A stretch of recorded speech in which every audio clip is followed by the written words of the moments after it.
An update to a story we were the first to bring you about the turmoil brewing in the south suburbs, where the Robbins police chief abruptly resigned amid claims he assaulted a man in Village Hall. That man sat down exclusively with our own Andrew Ramos to tell his story for the very first time. I didn't know. You know, I started thinking about all type of stuff like George Floyd. I just started thinking about it. You know, my mind was just racing.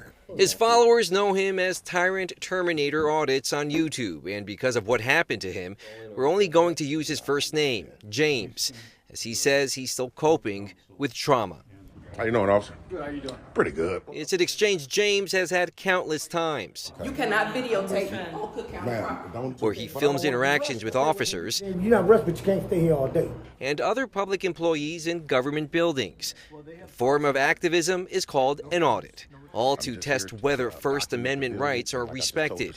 On July 1st, a visit to Robbins Village Hall, he says, spiraled out of control when he came face to face with former acting police chief Carl Scott. He pulled out his personal phone, he started recording me, and I told him that I was going to get a FOIA for that video that he was making, and I was there to, you know, file a complaint. A FOIA is a Freedom of Information Act request, a form requesting records from a public agency, and that complaint is for what James says was over his first visit to Village Hall back in March, when he first met Scott. That encounter captured on video. Okay, right now you have to leave. It ended in an arrest where James was charged with disorderly conduct and breach of peace, both charges later dismissed. His return to Village Hall started out like they all do, on a cell phone.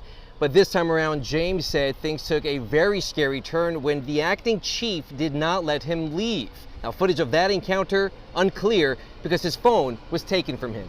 He started to ask me for my personal information, like my name and stuff, and where's your ID. As he is escorted to a back room, James says Chief Scott smacked his phone, which was recording everything, out of his hand. It's the last time James saw the device.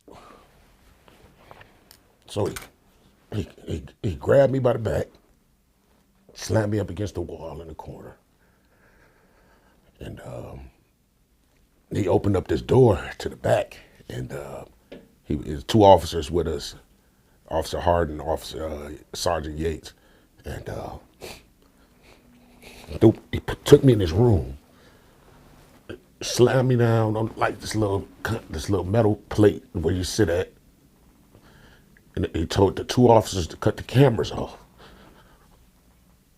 And they just started beating me. That attack, he says, lasted about 10 minutes, where acting Chief Scott repeatedly punched him in the face and head, while the other two officers looked on and did nothing. And at any point, did you think this is it? Yeah, man. Yeah, I'll be honest with you, man. Especially when he asked the officer to go get a baton, man. I was like, oh, he's gonna probably beat me to death. Photos taken after James was released, where he was issued a nuisance-related charge, appear to show severe bruising and swelling to his face, which he says was accompanied with severe headaches. James now being represented by attorney Jed Stone.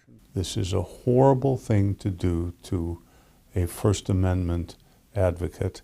It will not be tolerated, and they will have to pay.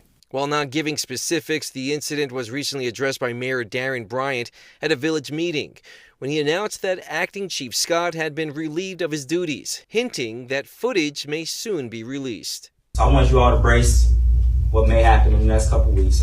Something might be released, maybe not. Something like this needs to definitely get out. So, you know, hope, wishing, and praying that no one else will have to go through something of this nature. Now, CBS News Chicago has filed multiple requests to obtain all the footage surrounding this incident that resulted in the acting chief to resign, including James's video that he owns and the video from inside Village Hall that you own.